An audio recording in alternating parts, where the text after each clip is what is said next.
Hello and welcome back to Avadhoot academy. Students, आपण तुमचा science part 2चा चॅप्टर नंबर 9 सुरू करत आहोत, ज्याचं नाव आहे social health. Basically if you look into social health, what do you think what social health is? आपल्या चॅप्टरचं नाव आहे ना social health.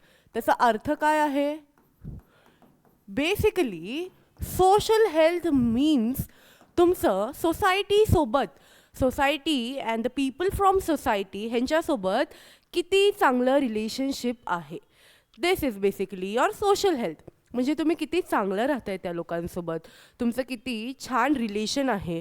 R you causing any problem to them, or are you being a good neighbour, a good person in society? ह्या सगळ्या concept येतात तुमच्या social हेल्थमध्ये.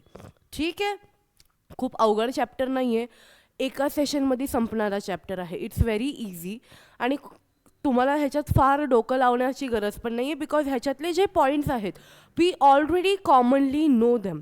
Being a part of society आपल्याला माहीत आहे की ह्या सोसायटीमधले प्रॉब्लेम्स काय आहेत, त्याला डील कसं करायचं. In our day to day life आपण हेच करत आलो आहे, बरोबर? So let's see why the children of your age are instructed same in each home. Our lifestyle has been changed to some extent in this age of technology. Each person is busy with own daily routine work and favorite job only. How much is it scientifically correct? आता काय विचारलं गेलं आहे की आत्ताच्या लाईफमध्ये बघा मुलांनो, लाईफस्टाईल काय झाली आहे की सगळे एकामेकांच्या दुनियामध्ये बिझी आहेत. त्यांना बाकीच्यांशी किती इंटरॅक्शन होतं आहे, बाकीच्यांसोबत काय बॉन्डिंग आहे, असा काही फरक पडत नाही. आधीच्या जमान्यात जर तुम्ही बघताल तर people use to go out, play in the rain, play in the winters, play in the summer, कुठलाही सीझन असू दे, बट ते त्यांच्या फ्रेंड्ससोबत बाहेर, जर तुम्ही मध्ये राहत असाल तर बिल्डिंग खाली तुम्ही ग्राउंड्सवरती भेटून खेळायचात, राईट? इवन तुम्ही घरी नाही जायचात. बट टुडे आजचे मुलं बघा, ते घर सोडत नाही. They are always into their phone. Movie बघ, गेम्स खेळ, व्हिडिओ गेम्स खेळ. ह्याच्याने तुमची सोशल लाईफ जी आहे ती अख्खी डिसबॅलन्स होऊन जाणार आहे, राईट? जर लोकांसोबत रिलेशन्स मेंटेन नाही आहेत, जर तुम्ही बाहेर जात नाही आहेत, तर एन्झायटी, सोशल एन्झायटीचा त्रास होतो की अचानक जे घरी बसणारे लोक आहेत, अचानक जर तुम्ही बाहेर सोसायटीमध्ये ओपनली गेलात, तुम्हाला इंटरॅक्ट करता येत नाही लोकांसोबत, तुम्हाला एन्झायटी फील होतं, अँशियस फील होतं की आता ह्या लोकांशी मी काय बोलू आणि कधी मी घरी जाऊ, which is a very bad thing. Scientifically it is very bad. Humans जे आहेत त्यांच्यात आणि ॲनिमल्समध्ये फरक आहे की we have brain, right? And we have feelings. जर तुम्ही त्या फिलिंग्सच नाही वापरणार, जर तुम्ही इंटरॅक्शन्सच नाही करणार, तर काही फायदा नाही आहे ह्युमन काइंडचा. Animals also interact with each other. You have seen, right? Sparrows chirping, ते एका क्राऊड करून दे लिव्ह टुगेदर, एकसोबत दाणे खातात. जर ॲनिमल्सच नीट राहतात, ते इंटरॅक्ट करतात, तर ह्युमनच्या लेवलने तर आपली सोशल लाईफ किती चांगली असायला पाहिजे, जी की आत्ता आहे का? No. So who is solely responsible for your bad social life? It is our self. जे आपण टेक्नॉलॉजीवरती इतकं डिपेंड झालो आहोत, that is our bad misery. किंवा तुम्ही सांगू शकता की हे आपलेच चुका आहात की बाहेर जायच्यापेक्षा आपण घरी प्रिफर करतोय, राईट? स्वतःच्या ह्याच्यात सोशल लाईफ खूप इफेक्ट झाली आहे. सी, हे फॅक्टर्स आहेत तुमच्या सोशल हेल्थला इफेक्ट होणारे. सगळ्यात पहिलं एज्युकेशन.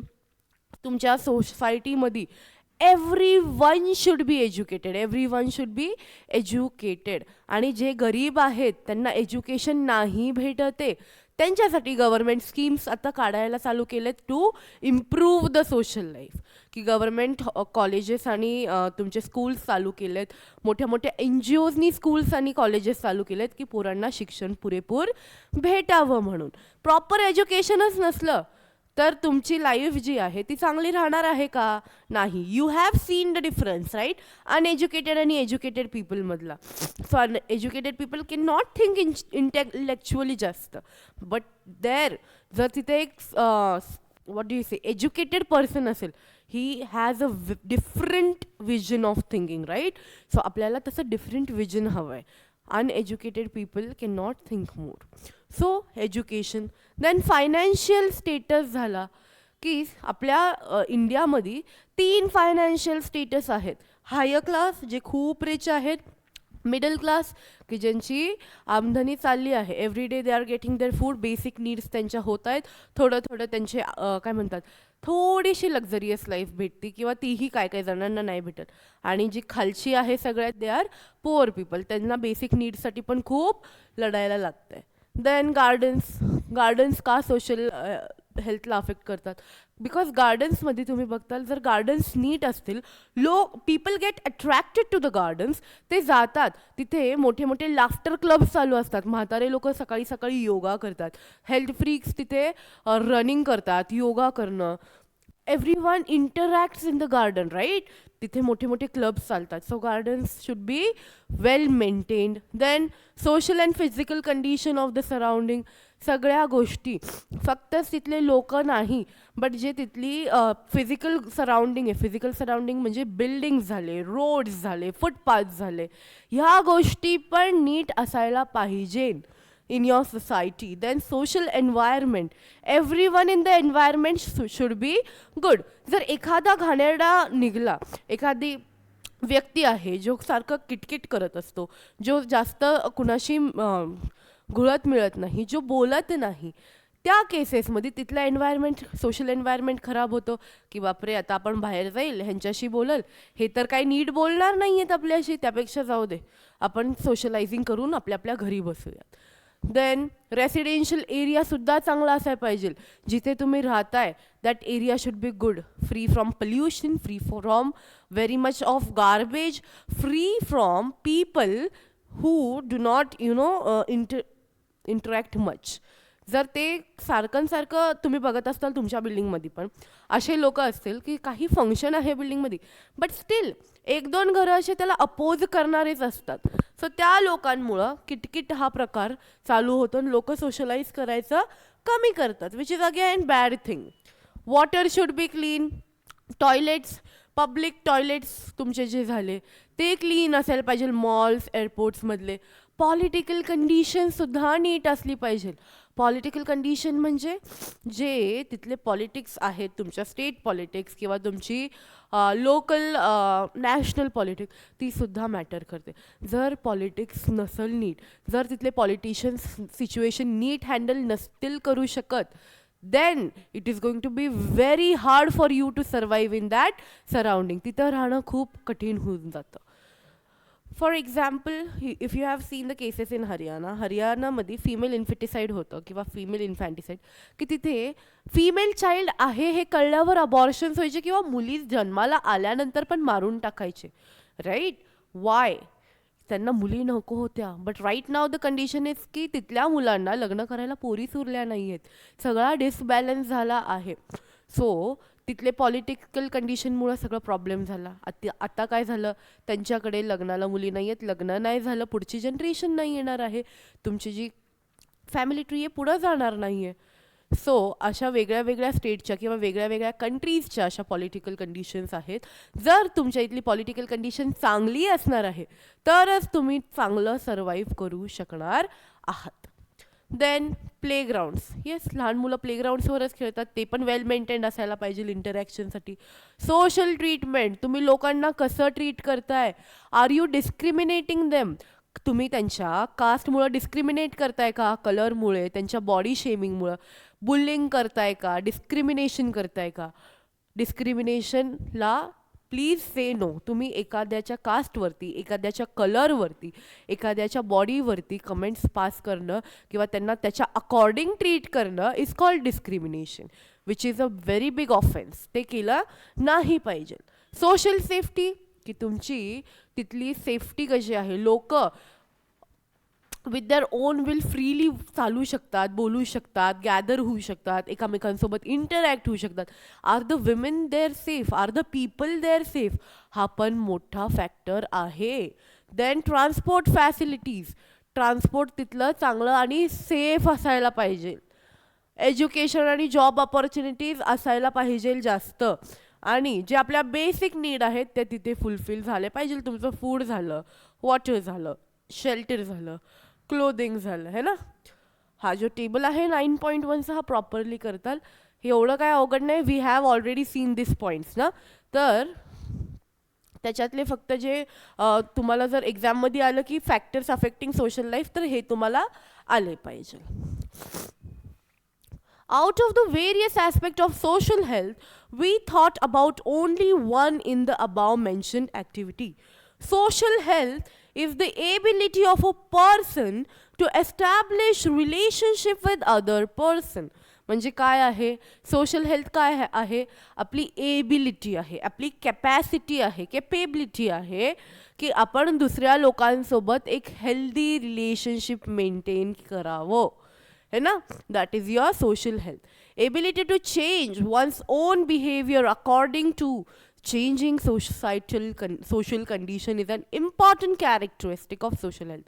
जसं सोशल हेल्थ, जशी तुमची सोसायटी चेंज होती आहे तसं आपल्याला सुद्धा चेंज होता आलं पाहिजे. जर आता अर्बनाइज होत आहे तर आपण मागसलेल्या विचारांमध्ये नाही राहू शकत. आपल्याला पण सोसायटीसोबत आपल्यात बदल घडवायला लागणार आहे. तेव्हा कुठे आपण सोसायटीसोबत इक्वली एका इक्वी डिस्टन्सनी चालणार आहोत. ठीक है. Then various factors like strong personality, having large number of friends and relatives, proper use of time during loneliness with peer groups, trust in others, respect and acceptance for others are important good social health. काय काय factor सांगितले, ह्या गोष्टी पण important आहेत मुलांना. तुम्ही म्हणताल हा काय चॅप्टर शिकवताय, but this is for nourishing your mind. ठीक आहे की तुमची पण जी थिंकिंग आहे ती सोशल हेल्थ, आपल्या सोसायटीमध्ये काय चाललं आहे, आपण कसं राहिलं पाहिजे, हे सगळ्या गोष्टी मॅटर करतात. तर काय फॅक्टर सांगितलं की तुमची एक स्ट्रॉंग पर्सनॅलिटी असायला पाहिजे, चांगले नंबर ऑफ फ्रेंड्स असायला पाहिजे, ज्यांना तुम्ही ट्रस्ट करता, ज्यांची तुम्ही रिस्पेक्ट करता, अजून रिलेटिव्ज असायला पाहिजे.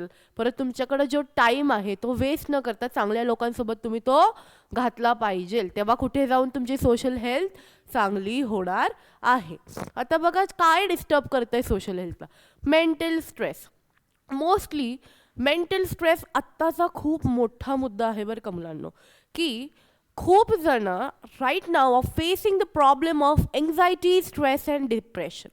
तुम्ही बघता लहान मुलांपासून ते मोठ्या माणसांपर्यंत जे टीनेजर्स आहेत त्यांना स्टडीचा, मोस्टली बॉईजला जे आहे त्यांना रिस्पॉन्सिबिलिटीज असतात, स्टडी करणं, कुणाची किरकिर नको आहे, थोडी किरकिर झाली की त्यांना स्ट्रेस येतो. मुलींना घरून रिस्ट्रिक्शन, नॉट इक्वल बिहेवियर, परत त्यांच्याकडून वेगळ्या एक्सपेक्टेशन. देन थोडं मोठं झालं, अडल्ट्समध्ये आलं, लग्नाचा स्ट्रेस असतो, करिअरचा स्ट्रेस असतो. आफ्टर दॅट मॅटर तुम्ही थोडे मॅरिड झाला की चिल्ड्रन, की कधी मुलं होणार आहेत, कधी तुम्ही तुमचे घर घेणार आहे, प्रॉपर्टीमध्ये इन्व्हेस्ट करणार आहे. हा जो फॅक्टर आहे स्ट्रेसचा तो कायम पुढे चालत राहणार आहे. आणि सध्याच्या कंडिशनला तुमच्या सोशल हेल्थला सगळ्यात जास्त डिस्टर्ब जर कोण करत असेल तर that is your mental stress. Every group of people, B it teenager, adults, old people, सगळे स्ट्रेसनी अफेक्टेड आहेत, मेंटल स्ट्रेसनी. ठीक है. So that is a big factor disturbing the social health. Competition has increased in opportunities for education, employment and business due to increase in population. Yes, population जशी वाढली आहे तुमच्या स्कूल्समध्ये म्हणा किंवा तुमच्या बिझनेसमध्ये म्हणा, तुमच्या करिअरमध्ये म्हणा, सगळीकडे कॉम्पिटिशन वाढलेलं आहे, which is again a stressing factor. Stress देतो. Children are facing the problem of loneliness, mental stress due to reasons like nuclear family and parents staying outdoors due to job. Mostly आपले parents जे आहेत आता nuclear फॅमिलीमध्ये shift झालेत, right, की joint family नाही, आता आपण न्यूक्लिअर फॅमिलीमध्ये आहोत. Just give me a second.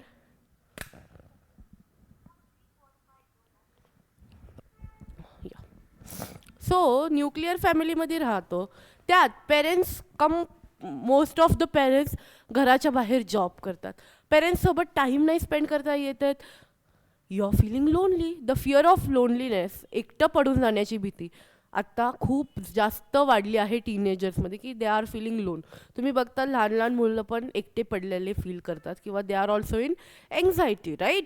This is the reason की पेरेंट्स बाहेर, असं नाही म्हणत की पेरेंट्सनी जॉब नाही केला पाहिजे, बट मुला जर आहेत स्कूलवरून आल्यानंतर त्यांना त्यांच्या पेरेंट्ससोबत टाईम स्पेंड नाही करता येते, त्यांना कुणाशी इंटरॅक्ट करता येत नाही आहे, त्याच्याने ते एकटे पडत चाललेत. सो आत्ताचे जे अर्बनायझेशन आहे, न्यूक्लिअर फॅमिली आणि बोथ द पेरेंट्स वर्किंग, ह्याच्यामुळं मुलांना थोडासा लोनलीनेस इफेक्ट आपल्याला जाणवतो. Then there are many bindings on girls have and excessive freedom for boys in some families. Yes, इंडियामध्ये तर खूप आहे, पोरांना अख्खी सूट दिली आहे, पण मुलींना काय आहे, रेस्ट्रिक्शन, की हे नाही करायचं, 7 वाजेच्या आत घरी यायचं, पण तिथेच तो मुलगा 10, 11 वाजेपर्यंत बाहेर असतो.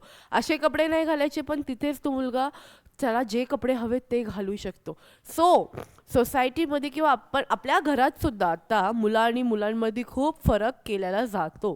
Then boys enjoy the concession from their domestic duties whereas girls have compulsion for same. घरातले कामं मुलं करतात का? नाही. मोस्टली सगळ्या घरांमध्ये मुलींना कंपल्शन आहे, भांडे घासा, कपडे धुवा, बट तिथेच ते मुलं काय करतायत, बाहेर उंडकतात, फिरतायत ते.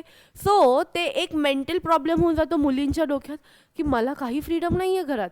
त्याला आहे again the feeling of loneliness and anxiety, जसा स्ट्रेस अफेक्ट करतोय. ठीक आहे, मुलींमध्ये जे डिस्क्रिमिनेशन होतंय त्याच्यामुळे मोस्टली तर स्ट्रेस ह्या टीनेज वर्गाला होतोय.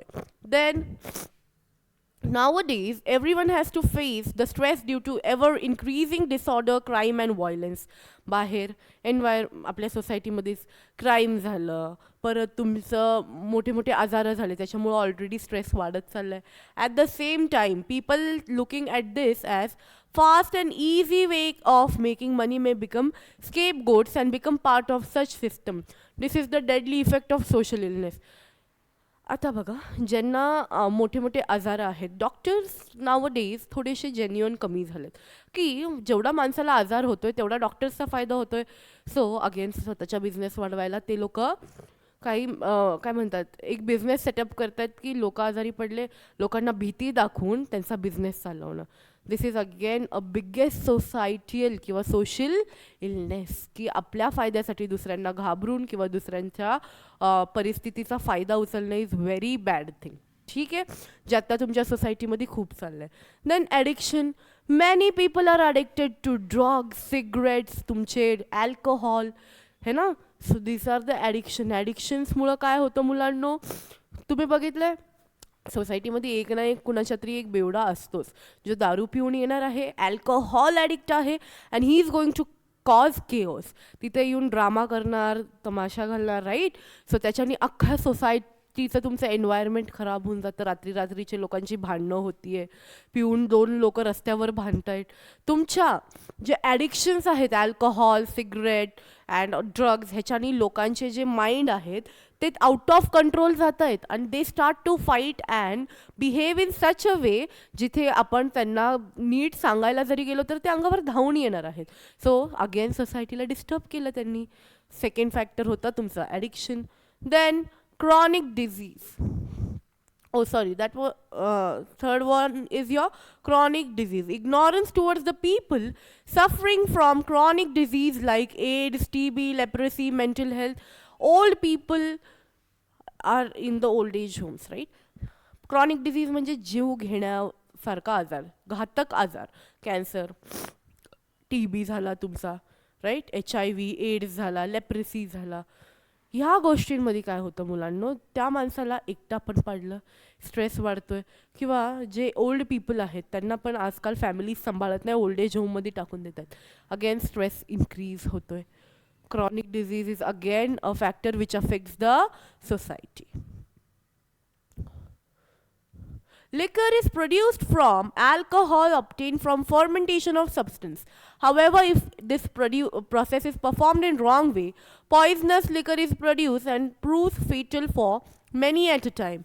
Efficiency of nervous system and liver as well as lifespan of person decrease due to alcoholism. आता लिकर और तुमची दारू कशी बनवते?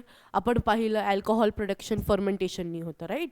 की ग्रेप्स घेतात, त्याच्यात शुगर टाकतात, त्याच्यात वॉटर टाकून यीस्ट टाकतात आणि त्याच्यानी आपण फर्मेंटेशननी अल्कोहोल बनवतो. बट चुकून जरी या प्रोसेसमध्ये थोडं कमी जास्त झालं तर हे जे लिकर प्रोडक्शन आहे, हे जे दारूचं प्रोडक्शन आहे, ह्याच्यानी काय होणार आहे? पॉइझन क्रिएट होणार आहे आणि जो पर्सन कन्झ्युम करतोय that is toxic for the person.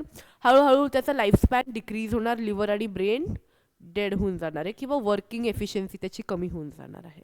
So again people are getting affected due to the drugs or alcoholism. तुमची सोसायटीयल कंडिशन परत डिग्रेड होत चालली आहे. देन आहे तुमचं कम्युनिकेशन मीडिया अँड एक्सेसिव्ह. एकच सेकंड आपण बघू.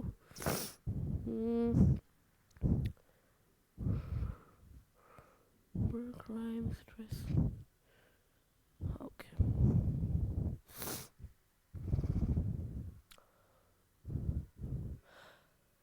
पहा या दोन फोटोजला टॉपिक काय? Communication media and excessive use of modern technology. इथे काय आहे? पहिले लहान मुलं नुसतं बाहेर खेळायचे, राईट? आणि आया जे आहेत ते त्यांना आत ओढत आणायचे की नाही घरी हो अभ्यास कर. But today the mother is pushing the child की फोन सोड आणि बाहेर खेळायचा. हेल्थी लाईफ अफेक्ट होती. बाहेर खेळल्याने मुलांची एक्सरसाइज व्हायची, मेंटल स्ट्रेस रिलीव्ह व्हायचा, फ्रेंड्ससोबत थोडा जॉलीनेस यायचा. आता तुम्ही तेव्हा फोनमध्येच घुसू नये. तुमची आयसाईट खराब होतीये, तुमचा स्ट्रेस वाढतोय, तुमच्या बॉडीला एक्सरसाइज भेटत नाही आहे, तुमचे कम्युनिकेशन स्किल्स पुअर होत चाललेत, तुम्ही एकमेकांसोबत कम्युनिकेट करू शकत नाही आहे. अगेन ह्याच्यानी तुमची सोशल हेल्थ खराब होतीये, even your physical health. Children who watch the cartoon films may imitate the character of those films. जर ते कंटिन्युअसली मूवीज, कार्टून्स किंवा रील्स, तुमचे यूट्यूब शॉर्ट्स बघताय, तुम्हाला एखादा त्याच्यातला व्यक्ती जर आवडला तर काय होणार आहे? तुम्ही त्याच्यासारखं बनण्याचा प्रयत्न करणार आहे. तो व्यक्ती कसा आहे कसा नाही, ॲक्च्युअली त्याचा कॅरेक्टर कसं आहे ते आपल्या डोक्यात इफेक्ट करतं and we try to imitate that आणि आपली स्वतःची पर्सनॅलिटी विल लूज इट. आणि पुढे जाऊन जेव्हा त्यांना रिअलाईज होतं की आपण काय करत होतो, या व्यक्तीचा आपण इमिटेशन करत होतो, व्हॉट इज आवर पर्सनॅलिटी, मग त्यांच्याकडं स्वतःची पर्सनॅलिटी नसती. कधी रील्सवरती त्यांनी चुकीचे कामं बघितले, फॉर एक्झाम्पल अल्कोहोलिझम, की लोक दारू पितायत, पार्टी करतात, त्यांच्या डोक्यात इफेक्ट राहणार आहे की पुढे जाऊन मला पण असं बनायचं. They are also going to get addicted to that scenario की मला पण पुढे जाऊन एन्जॉय करायचं. हे लोक किती हॅपी आहेत, they are dancing, they are partying because of the effect of alcohol, so I also want alcohol, अशी त्यांचे माइंडसेट होणार आहेत. So imitation of the characters जे ते कार्टून्समध्ये, मूवीजमध्ये, तुमच्या सोशल मीडियावरती बघतायत, दॅट इज अगेन हार्मफुल, है ना? देन हा एक पॉईंट आहे बघा, खातानी जेव्हा तुम्ही कंटिन्युअसली फोन बघताय मुलांनो, तेव्हा होणार काय आहे? तुमचं डायजेशन प्रॉपरली होत नाही because your brain is focused to watch आणि तुमच्या अंगाला लागणार नाही किंवा मेनी डायजेस्टिव्ह इफेक्ट्स त्याला होणार आहे. डायजेशन प्रॉपर नाही होणार, इनडायजेशन, अंगी नाही लागणार, जे आई तुम्हाला म्हणते. Then selfie on the road, तुम्ही रोडवरती सेल्फी काढताना चुकून गाडी तुम्हाला टकरू शकते, अगेन सेफ्टी प्रॉब्लेम्स. सो असे सोशल मीडिया किंवा फोन्स वापरल्याने आपली हेल्प झाली आहे, पण आत्ताच मुलांना किंवा सगळ्यांना तो क्रेज जो लागला आहे त्याच्याने काय होतं आहे? प्रॉब्लेम्स क्रिएट होत आहेत, तुमच्या लाईफचे फिजिकल, सोशल, मेंटल हेल्थ सगळी खराब होतीये. पहा इथे काय, pedestrian making video clip of accident case. आत्ता पहा लोकांचा ॲक्सिडेंट झाला, लोक कुठल्या प्रॉब्लेममध्ये अडकले असतील, बाकीचे जे लोक आहेत ते त्यांची मदत करायला जायच्या ऐवजी त्यांचा व्हिडिओ पहिलं काढतात. तो माणूस मेला तरी चालेल, first video and then help. कशामुळं? सोशल मीडियावरती हे टाकणार, तो व्हिडिओ एक्साइटिंग वाटणार की बापरे काय झालं, माझ्याकडे रिअल क्लिप आहे. अगेन त्या माणसाचा जीव चाललाय, त्याला काय त्रास होतोय ते कुणाला पडलेलं नाही आहे. म्हणजे आपल्यातली ह्युमॅनिटी किती कमी होत चालली आहे पहा. Next point is cyber crimes. We all know cyber crime, की तुम्हाला फोन येतो, OTP द्या, तुम्हाला इतके पैसे ट्रान्सफर झालेत, चुकून आमचे पैसे तिकडे आलेले, आम्हाला रिटर्न करा, OTP द्या. OTP दिला की बँकेतला सगळा बॅलन्स गुल. That is cyber crime. लोक टेक्नॉलॉजी वापरून काय करतायत, तुमचे अकाउंटचे पैसे, तुमचे पिन नंबर्स, तुमचे व्हिडिओज, फोटोज, पर्सनल प्रायव्हेटवाले, they are all getting hacked. है की नाही. Bank continuously spreads the message on mobile phones about not to disclose. काय काय डिस्क्लोज नाही केलं पाहिजे, बँकेचे हे कंटिन्युअस मेसेज येतात. आधार, पॅन, क्रेडिट कार्ड आणि तुमचा डेबिट कार्ड नंबर, म्हणजे तुमचे क्रेडिट कार्ड, डेबिट कार्डचे नंबर तुम्ही डिस्क्लोज नाही करायचा. आधार कार्ड, पॅन कार्ड हे सुद्धा डिस्क्लोज नाही करायचं. देन तुमचा ATM पिन सुद्धा कुठे टाकायचा नाही आहे मुलांनो. Consumer deceived by showing superior items on website but actually selling the item of either inferior quality. हां, ऑनलाईन शॉपिंग जे जे करतात, मोठे मोठे प्रोडक्ट्स दिसतात, खूप भारी दिसतात, आल्यावरती त्याची क्वालिटी कशी असती, एकदम खराब. अगेन सायबर क्राईमचा एक पॉईंट झाला. परत तुमची private informations, Facebook, Instagram hack होणं, हे सगळे सायबर क्राईमचे इफेक्ट्स आहेत मुलांनो, विच इज इन्क्रीजिंग. सायबर क्राईममुळं सोसायटी किंवा तुमची सोशल हेल्थ जी आहे ती खराब होत चालली आहे. आता स्ट्रेस मॅनेजमेंट कसं करायचा पहा. तुम्ही लाफ्टर क्लब ऐकलंय, जे आपण बोललो सकाळी सकाळी पार्कमध्ये लोक जातात, they laugh out loud, yoga करतात, एक्सरसाइज करतात आणि दे लाफ आउट लाऊड. जरी त्यांना हसायचं मन नाही केलं, दे लाफ आउट. त्या लाफ्टर क्लबनी तुमचे जे हॅपी हॉर्मोन्स आहेत ते ॲक्टिवेट होतात आणि तुमचा स्ट्रेस रिलीज होतो. तुमचे हॉबीज पाळा ना, कुकिंग, डान्सिंग, सिंगिंग, फोटोग्राफी, या सगळ्या गोष्टीत जिथे जास्त टेक्नॉलॉजी नाही वापरायची त्याच्यात थोडं इंडल्ज व्हा. Again your happy hormone is going to get released. Listening to music तुम्हाला स्ट्रेस फ्री करणार आहे, right. Exercising, massaging, head massage, आपल्या फेवरेट लोकांसोबत, आपल्या क्लोज्ड वनसोबत नीट कॉन्टॅक्ट ठेवणं, त्यांच्याशी छान रिलेशन मेंटेन ठेवणं, it is going to again help you relieve your stress. We have all the ways to manage our stress. However, if those are not successful due to certain reasons, it leads to some more serious problems. जर stress नीट manage नाही झाला तर पुढं जाऊन serious problem cause होतो बरं का, depression, एन्झायटीचा. Medical advice, counselling and psychotherapy are available for such person. Similarly many NGOs are also providing helping hand. बघा, हे जे NGOs आहे, फर्स्ट आहे युनिफाईड मूवमेंट अगेन्स्ट टोबॅको. इथे हे NGO त्या लोकांना टोबॅको किंवा त्यांचे जे सिगरेट्स आहेत ते सोडायला मदत करतात. देन सलाम मुंबई फाउंडेशन, ह्याच्यात काय होणार आहे मुलांनो, मुंबईमध्ये एक फाउंडेशन आहे, ठीक आहे. वेरियस स्कूल्समध्ये हा प्रोग्राम किंवा एज्युकेशन, इंडस्ट्री, स्पोर्ट क्लब्स वगैरे, म्युझिक क्लब्स वगैरे असतात, त्यांच्याकडे हा जो काय म्हणतात NGO आहे, ऑर्गनायझेशन, दॅट गोज आणि they help encourage the children to take education by helping them to improve their health and lifestyle. चांगल्या गोष्टी शिकवतात चार, की हेल्थ आणि लाईफस्टाईल कशी मेंटेन ठेवली पाहिजे, की लोकांना जे ॲडवर्स इफेक्ट झालेत सोशल मीडियाचे ते त्यांच्या डोक्यातून निघून जाणार, की ही ॲक्च्युअल लाईफस्टाईल आहे. जर चार प्रोफेशनल लोक येऊन तुम्हाला बोलत आहेत की दिस शुड बी द लाईफस्टाईल, ह्याच्याने तुम्ही सक्सेसफुल होणार आहे, ह्याच्याने तुम्ही खुश राहणार आहे, you will always get influenced, right. Then government schemes आलेत, वेगळे वेगळे फोन नंबर्स अँड ऑल, जिथे जर सुसायडल थॉट्स कुणाला येतात, स्ट्रेस खूप आला आहे, तर तुम्ही गुगलला टाकलं तरी तिथे नंबर येणार आहेत आणि ते NGOs तुम्हाला त्या स्ट्रेसपासून, त्या डिप्रेशनपासून निघायला मदत करणार आहेत. ठीक आहे. This was a very small chapter. हे आपल्याला ऑलरेडी माहिती होतं. काय काय शिकलो, की नेमकी सोशल हेल्थ काय आहे, काय फॅक्टर्स अफेक्ट करतात, कसं डिस्टर्ब होते आणि कसं आपण त्याला स्ट्रेस जो आहे तो रिलीव्ह करू शकतो. Very easy chapter. एकदा वाचला की कळेल, एकदा व्हिडिओ पाहिला की कळेल. Nothing to stress about it. This was our second last chapter I guess ना, आणि last is your disaster management. हा चॅप्टर नेक्स्ट सेशनमध्ये घेऊ and then your syllabus is over. Thank you for staying tuned.